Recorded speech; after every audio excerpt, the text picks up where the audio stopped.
Hey guys, SK here, back with another Clash Royale video. Hope you guys are all doing well. Today, as you can see, I am 19-0 undefeated in the Double Evolution tournament, and I just had two amazing wins against Earthquake decks. Number one against Royal Hogs Earthquake Cycle with the Royal Delivery Evo Tesla, and the second one against Mighty Miner Hog Earthquake, and this is actually a person that I know in the Clash community.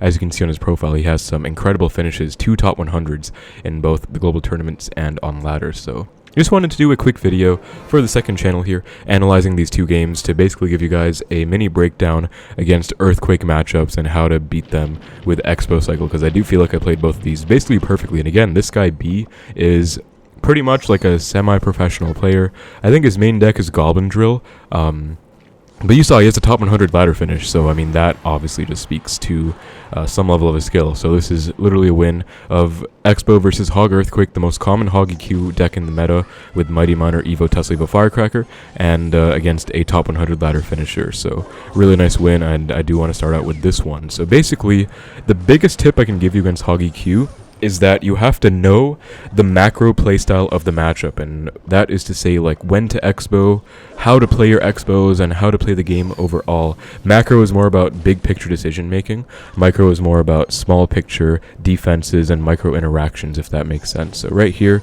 he does outcycle me, and this is a super crucial play where I activate King off of the Firecracker and Hog. This is a very common push that Hog players will do. They'll outcycle you in single, they'll go for a Firecracker at the back, they'll get back to a Hog and go in front. So you guys need to know that play. He messes up the Skellies on the left, gives the oops, and I just went on Evo Archers. Don't want to waste Evo Archers, unfortunately, but kind of had to here because Mighty Miner was pretty problematic. No cycle cards available right there. But yeah, that play, guys, take note of it. The Tesla placement. I go Ice Spirit, really good Ice Spirit to protect the Archer. It does actually fail, but it still scares him enough to force out the Hog. And here I do something unconventional. Number one, to not get outcycled, and number two, to put in a bit of offensive pressure, and you actually do get a mini lock. Now, I think I got less damage than he got with the EQ plus log, but nonetheless, I do think that was a nice play, because if he panicked or messed up somehow, that would have been a lot of damage potentially. So just Xbow to pressure, and I feel like it's okay. Like, he got maybe like 30-40 more damage than me, but we're just simplifying anyway, so it's not a big deal. And I get to cycle my log at the end of it anyways, so it's not that bad. Now here, macro, right, is what I was telling you guys about. So the biggest one is you go Xbow to bait out an Earthquake, and right here you can see I go for the Xbow. Perfect Evo Tesla, by the way. It does pull the Hog anti-EQ placement. It also snipes his own Tesla, and then it goes to work on the Mighty Miner as well. Like, this is just crazy. And you can see that I'm getting my damage in the left lane, so I went Xbow on the right to force out the Earthquake in the right. That is exactly what I'm talking about by Xbow to bait out the Earthquake, because I do not want him to be able to spell cycle me same lane. So again, high Tesla as well. Super crucial play in this matchup, and I just fireball the Evo Firecracker. Like, I guess it was a decent Firecracker by him, just forcing out a -1 from me, but I feel like the more annoying players in this matchup can really make the Firecracker work on offense right there.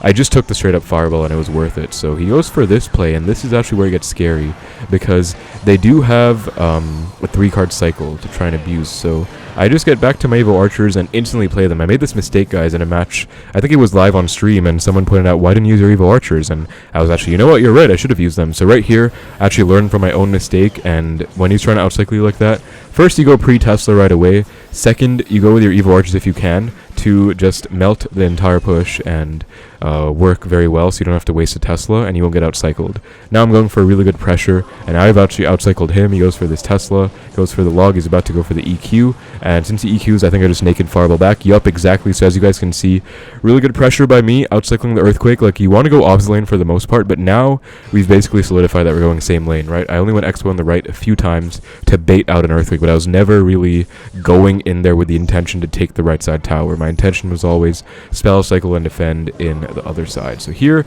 he goes for this same play, you know, Hog the back, trying to outcycle me. I go with this, Archers, Ice Spirit, Skellies to counter that Hog very effectively. Then I go Knight plus Tesla. My placements are on point, my reaction time is on point, and I am not missing any Hogs. We go for the Ice Spirit to make sure that doesn't get another hit, and I mean, this is basically game over now. If I play perfectly from here, I should win the game. I go for the high Tesla, not low, because I don't want the Tesla to be susceptible to any kind of Firecracker nonsense. Does get a nice Earthquake off, but we do protect the Archer with my Knight. He does get a nice Evo Firecracker. This is why, guys, you need to have a very solid like structure and plan of this matchup, because you need to have somewhat of a cushion. If they get like one firecracker connection on your tower, you can't have that lose you the game. So I was playing really well before this. I got like a bit of damage at the start with some nice micro plays, and just generally he made a bit of mistakes as well, and I fireball cycled. Like here now it's back to spell cycle. You know, he's EQ cycling, I'm fireball cycling. I got my Evo archers ready, pretty high up, knight to protect them, and then I'm back to my Tesla, and then I can just fireball tower again, and that is indeed going to be a good game. So pretty much a perfect game. I might have made like one or two small mistakes there, but otherwise that was really good. Even he gives a good game. Like he knows, you know, I played well, and I'll just give him the well played good luck, because again, I recognize this guy. Like he's someone I've seen in the community. We've played before.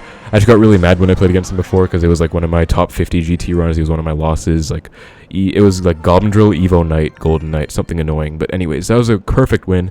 Let's get into the next one against Pigs EQ.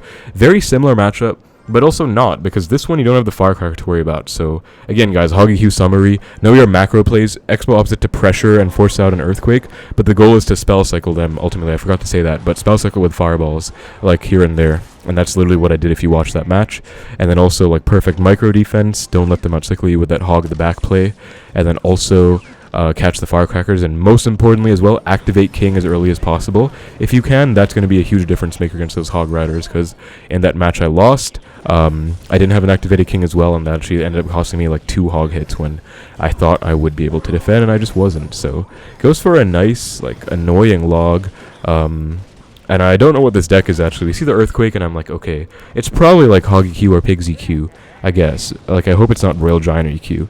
But we see a Demolisher here, and that is a little bit of a difference than normal. Like, you're not going to see Demolisher in this archetype for the most part. So, kind of curious. Here, unfortunately, I misplaced my Tesla. Like, it was literally, you can tell it was just a finger slip by a bit, because I genuinely didn't intend to play the anti-EQ Tesla. A bit unfortunate, but it's not a big deal. You know, we just get our cycle cards to clean up, and we're still up damage, because this guy's playing the Cannoneer for some reason.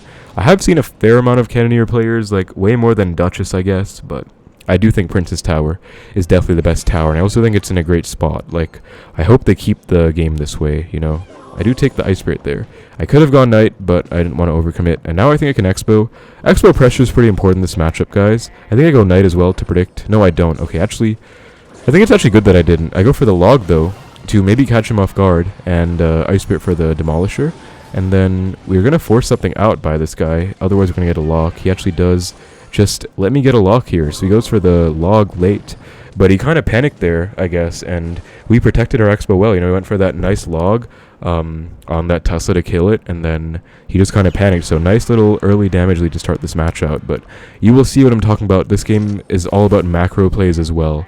All about opposite lane, guys. So I'm going Xbow opposite again. We force out the earthquake, and I'm never trying to go same lane as him in this matchup. Again, last minute log, maybe to catch them off guard, and we almost did, but we didn't. And I just Ice Spirit to make sure. You can never be sure against that stupid Demolisher, man. Such a obnoxious card, but I do stop it pretty well.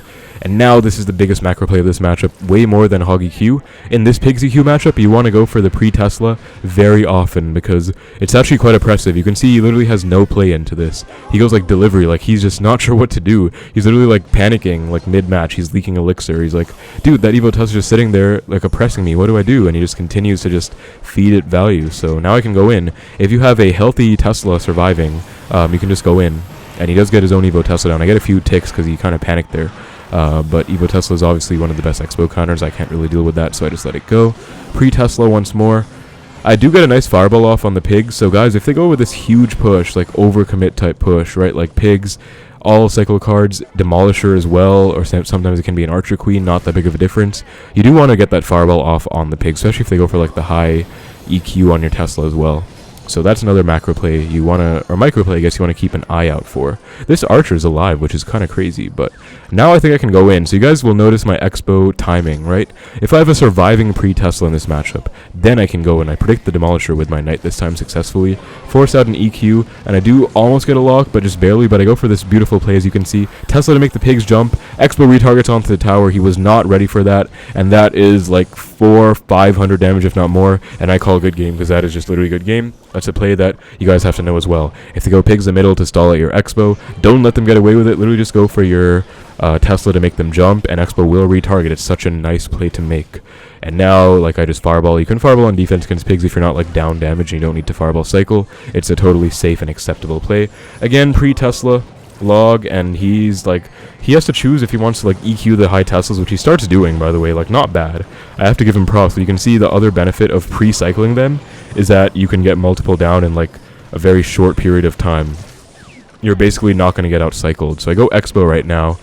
Tesla does come down, but I Ice Spirit to reset. I Fireball. Actually, no, I don't Fireball. I go for the Evo Tesla to kill everything. And I go Bow again, keep the pressure up, because I don't want him to just keep spamming. But this game was not even close at all, like you can see. I think I Fireball that Demolisher. No, I don't. It's a bit too late for it. But Archer's cooking, man. And he goes for the pigs again. He gives me the same play. Tesla to jump, and he fell for it twice, man. He did not, like, tank for it. So we got him with the same play twice. That is just Fireball, log, and then one more log and game. And that is literally like a perfect game against Pigs EQ. So that's pretty much it for the video, guys. A quick little primer of these matchups. I hope I was able to help you with this mini educational guide. Xbow versus Earthquake decks. Like, it is important to know these matchups, so I just wanted to teach this to you guys. So again, hope you enjoyed, and let me know any comments you have in the comments. I might answer them if I have time. So thank you so much for watching. Hope I was able to help you out. Take care, and I will see you in the next one.